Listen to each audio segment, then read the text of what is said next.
Emanuela de Rosario.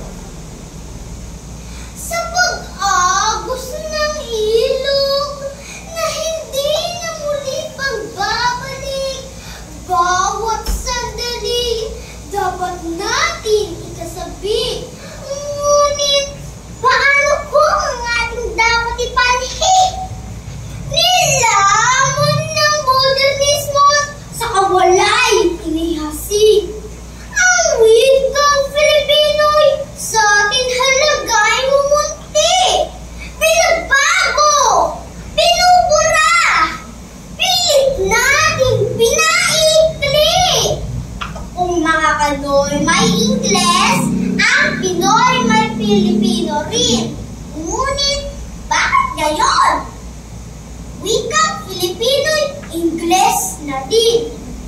Bansa'y di nagkakaisa, walang pagkakaintindihan. Dahil wika pang bansa na sa ilalim ng kahapisan.